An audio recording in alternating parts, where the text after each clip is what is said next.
For the first time since her historic endorsement of our vice president, Liz Cheney is out on the campaign trail with Kamala Harris. And not only is it an incredible image of the unity that Kamala Harris is bringing to her ticket, bringing to this election, but it is also driving Donald Trump crazy. Now, of course, that's not the most important thing, but as we always talk about on this show, the more crazed, the more unhinged Donald Trump is, the more he lashes out, the more he is showing himself to the American people. And when he does, they don't like it. We know that to be true. The more they see and hear from the real Donald Trump, the unhinged Donald Trump, the Donald Trump that is constantly losing his mind, the better it is for Kamala Harris. And that is exactly what Liz Cheney wants. And not only did this get under Donald Trump's skin, but he actually lashed out following Liz Cheney's speech in an interview with Fox, absolutely losing his mind.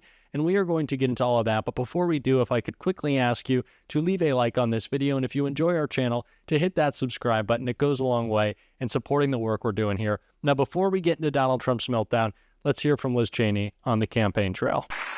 As we meet here today, our republic faces a threat unlike any we have faced before. A former president who attempted to stay in power by unraveling the foundations of our republic, by refusing to accept the lawful results confirmed by dozens of courts of the 2020 election. We cannot turn away from this truth.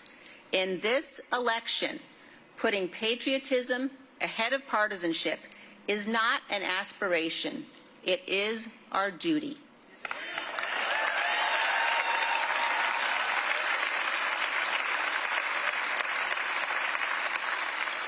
At the very heart of our survival as a republic is the peaceful transition of power.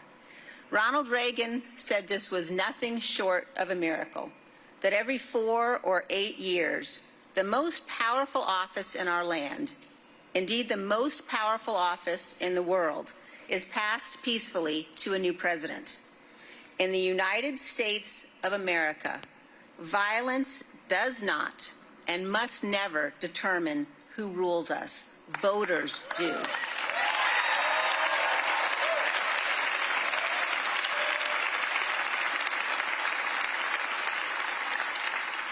And in this country, under our Constitution, our president has a particular solemn obligation to ensure and guarantee the peaceful transfer of power.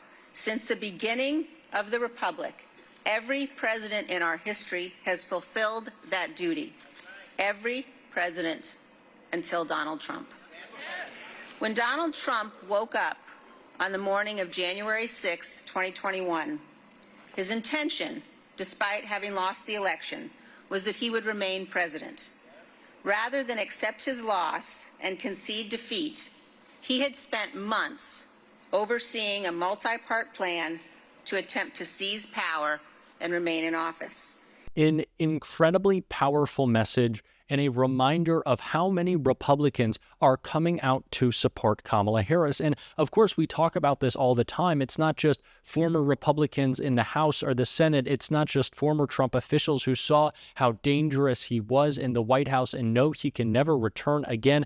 But it is also Republican governors, Republican mayors across the country, like in Aurora or like Springfield, who are seeing the devastation that Donald Trump is causing to their communities right now, who are opposing his lies and conspiracies. This is important that we continue to push this message out of the unity and common sense that Kamala Harris will bring. But of course, that drives Donald Trump crazy. And so when he was asked about Liz Cheney in an interview with Fox that he was doing just now, he absolutely lost it. And I want to check that out. Kamala Harris is out on the campaign trail today with Liz Cheney.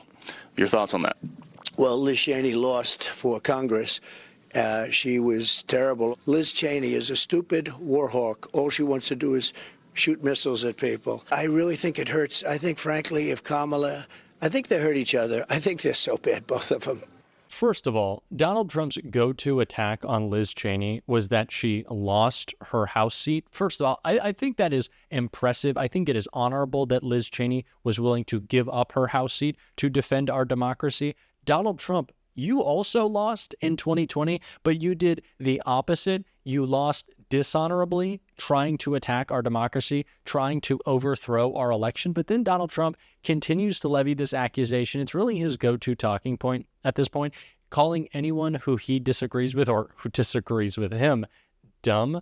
And I think it's really just projection of where Donald Trump is at this point in the campaign, where he knows he doesn't have a cogent or coherent message to deliver against any of his opponents, pointing out rightfully that he is a criminal and try to overturn our election. So all he can do is say they're dumb or they're stupid because he knows he can't put together any thoughts to combat the truth. He is a pathological liar, a narcissist, and the most insecure man in America. So how could he possibly respond without throwing poop like the crazed individual that he is? It's the only thing that he can do because he is so out of it. And that's exactly what Kamala Harris was calling Donald Trump out for in her perfect takedown of him, his complete derangement and his attacks on our Constitution. And I want to check that out.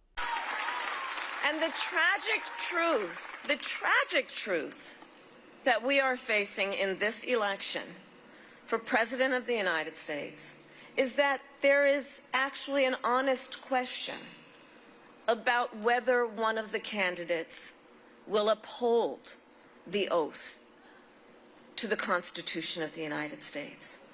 That is the tragic truth of this election, that this is actually an honest question that we are having as Americans.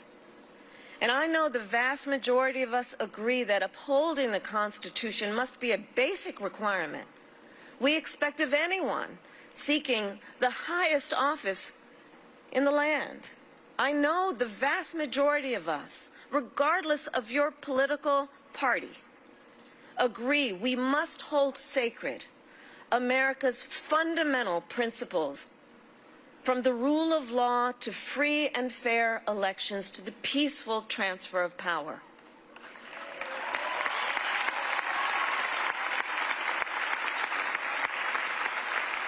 And if you share that view, no matter your political party, there is a place for you with us and in this campaign, because those principles, I know, unite us across party lines. And in this election, I take seriously my pledge to be a president for all Americans. Donald Trump violated his oath of office. It wasn't the first time on January 6th when he did it during his presidency. I'd say there were countless occasions when Donald Trump violated his oath of office and attacked our Constitution. But it is, of course, the most stark and, of course, the most memorable for the dark day that was. And of course, Kamala Harris is perfectly driving home that message and what she just said in that clip, and will continue to throughout this campaign, because we have to remind people that democracy is on the ballot once again. That Donald Trump is still a danger, Donald Trump is still a threat, and he still wants to interfere with your life and attack our democracy in whatever way he can. And Liz Cheney said something about Donald Trump's attack on our democracy and how it affects my generation, Gen Z specifically, and it really hits home to me. So I'd really like you to take a look at it. One of the really stark moments for me in the last couple of years was having dinner with my husband and my sons, and looking at my sons and realizing, you know, maybe they won't be able to take for granted that we live in a country with a peaceful transfer of power. And that sort of sudden realization that, you know, we've all generations of Americans have known that wasn't something that you had to worry about.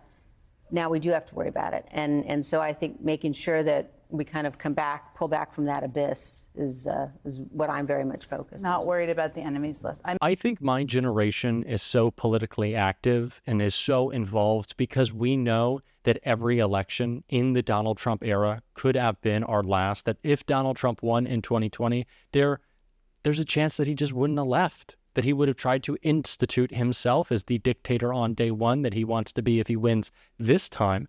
And we need to fear for that. We need to work every day to prevent that. We do not take for granted the peaceful transition of power. We don't take for granted democracy because we know we have to fight for it every single day. And that's why I'm so glad to see Liz Cheney out there on the campaign trail with Kamala Harris, delivering an even more powerful endorsement than the initial one she made right here. I know that President Harris that President Harris will be able to unite this nation. I know that she will be a president who will defend the rule of law. And I know that she will be a president who can inspire all of our children, and if I might say so, especially our little girls. While I certainly disagree with Liz Cheney on a lot, I don't think we would go hand in hand in our policy preferences. I can say that I am forever grateful that she put aside policy and focused on the one policy that matters most, and that's democracy, to support Kamala Harris. I'm forever grateful for that. And we are going to keep talking about how democracy will be decided on this ballot every single day. If you want to support that, as always, you can hit that subscribe button, leave a like on this video, and if you stuck around to the end, drop a blue heart in the comments. And until next time, I'll see you soon.